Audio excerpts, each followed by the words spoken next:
Hello, everybody. My name is Dominic Darnell, and today I will be presenting on Eva Irsina. Irsina, I believe that's how you pronounce it. All right, this is just my table of contents slide. I'll go over it real fast. It's title, contents, and then early life and education, the influence, style, timeline, her structures, her staircases, which she's renowned for, her legacy, my takeaway, some vocabulary, and my bibliography. All right, so early life and education. Um, Eva was born in Zlin, Czechoslovakia on March 3rd of 1939, and Zlin was part of Czechoslovakia until 1993 when it dissolved into the Czech Republic and Slovakia.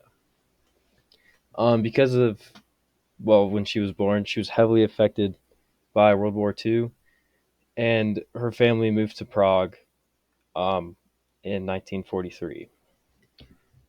In Prague, she went to school for chemistry, which she was kicked out because she couldn't get along with her professors because of factors such as being female in that time. And so she went on to study architecture at the Czech Technical University in Prague until 1962. And then from there, she went to the Academy of Fine Arts in Prague as a pupil of Jaroslav Fragner, where she earned a master's in 1963. All right, her influence, or what, how she was influenced.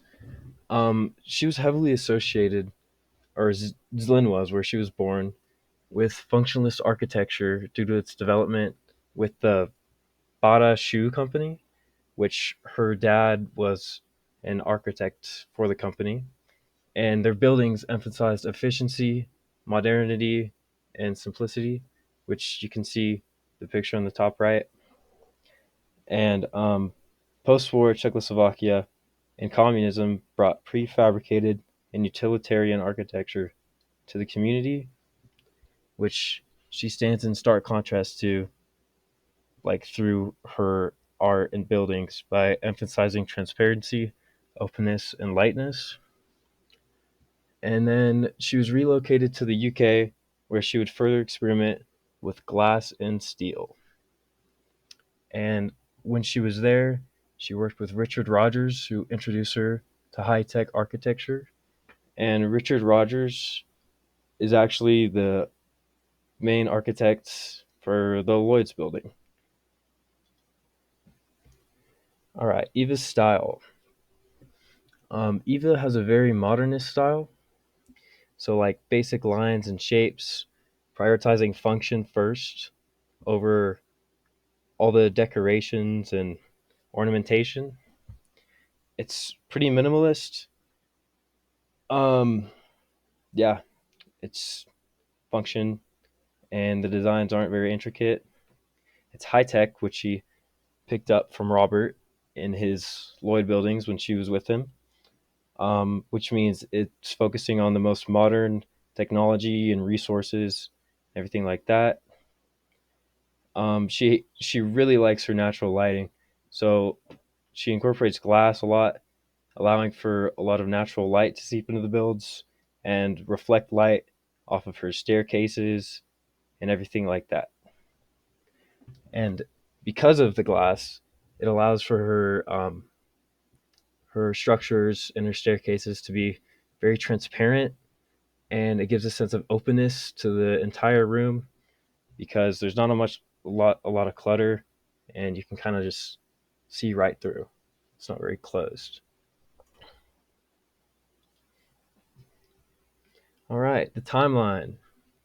So in 1962, she got her degree at Czech Technical University, and then a year later, she got her master's at the Academy of Fine Arts in Prague, both of which are in Prague.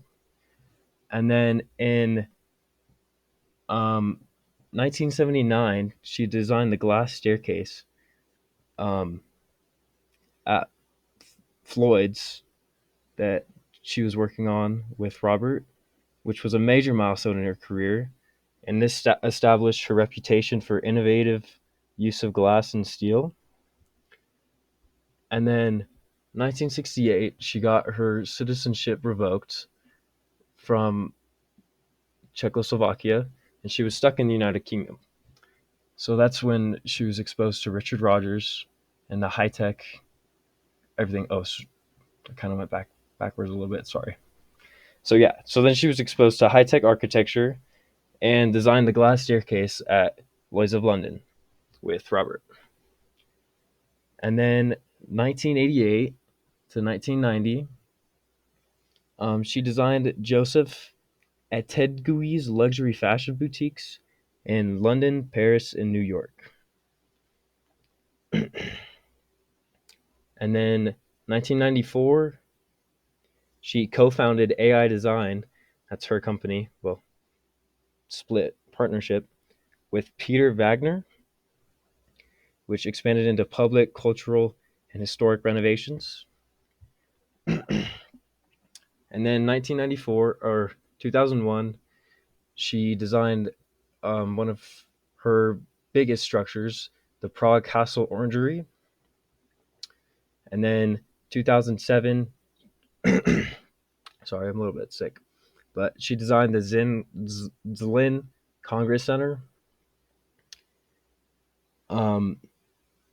which was a landmark, and it was also in her birthplace. So it like brings her full circle back into her community, and like brings her architecture back to her roots. And then in 2013,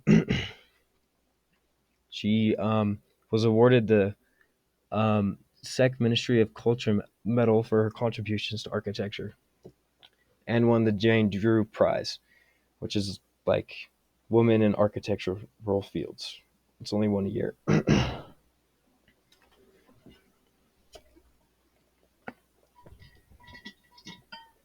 All right, important structures. So the first one, the Orangery at Prague Castle, built in 2001. She designed this fully.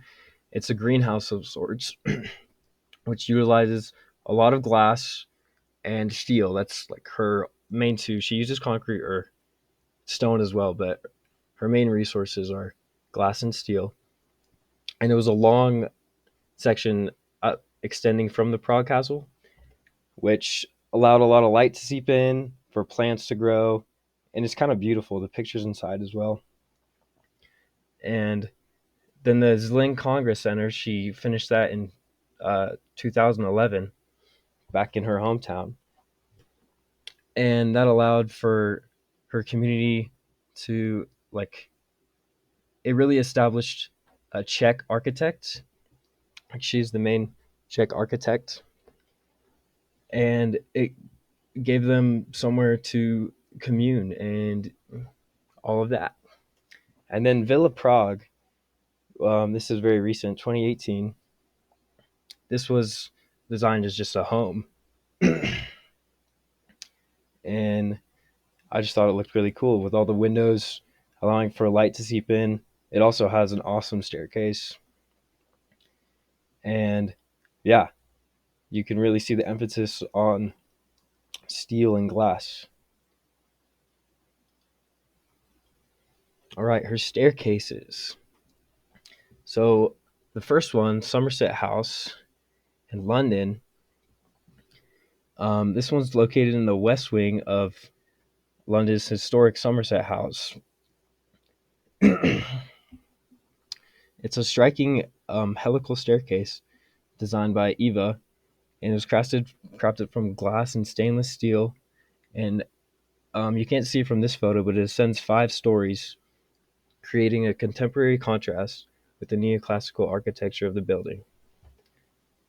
And then Hotel Joseph in Prague. This one has a focal point with the hotel's minimalist interior, so it really captures the essence in that room. And it exemplifies her signature style through that transparency and elegance. And then Joseph Shop in London. She also has one in New York and everything like that. It's like a luxury brand, and this was one of her like first staircases, if you will. And yeah, I just think they're really amazing to look at. I don't know if I would feel comfortable walking down them. I feel like I'd slip and tumble. But yeah, quite stunning to look at. All right, her legacy. So she revolutionized modern architecture by um, bringing in new materials that really weren't used for the way she used them, like the steel bars and glass for staircases that wasn't being done before her. And she set new standards for lightness and transparency through her use of glass. and she has a book as well, and she was also a mentor, so she inspired a lot of people through that. And just her being such a big figure in like as an architect, especially in Czech, inspired a lot of women to like take on, or especially back then, like overcome fields that are usually occupied by men. So she is really revolutionary in women's rights and everything like that. And yeah, so she wrote the book Staircase. That's what it was. And then a quote from her is, "Future is something which you prepare the stage for somebody else to play the role of the next stage," which is basically saying, like, you're just creating another step for the next generation to take over and better on. All right, final takeaway. Um, the journey of Eva Jiricna is proof of the revolutionary potential of architectural I'm so sorry, and interior design. She has redefined the bounds of architecture by fusing engineering and art into a seamless representation of modern elegance through her innovative uses of steel and glass, creating beautiful and monumental buildings and staircases. In addition to the countless buildings and interiors that she has designed, her legacy endures in the future generations of architects she has influenced. The work of Eva Jiricna serves as a reminder that genuine innovation stems from a thorough understanding of materials, a love of craftsmanship, and a firm dedication to pushing the limits of creativity, which is it's on your screen. But basically, um, yeah, I was just while researching for this project, uh, I had seen those staircases and like Pinterest boards and whatnot before, but I never knew who did it. And the fact I could put her face together and her story together and her architecture together, it was really inspiring, honestly. So that's my takeaway. And then some vocabulary that you should know. Tempered glass is um, stronger and safer than regular glass, and it was used in the Lloyds of London staircase, where she introduced a self-supporting glass staircase. Low iron glass, it's a type of like high clarity glass that is made from silica with very low amounts of iron.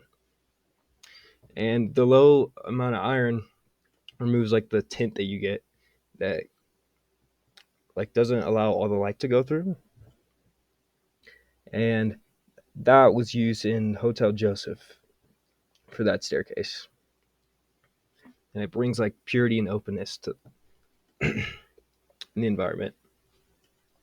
Lightness is the state of having sufficient or considerable amount of natural light. High tech is just technology that is cutting edge or the highest form of technology available at that time.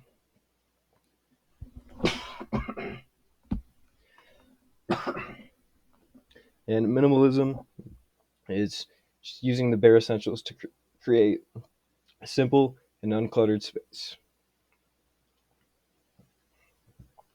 And that's my bibliography. And I'm so sorry that I am so sick. Thank you for listening to my presentation.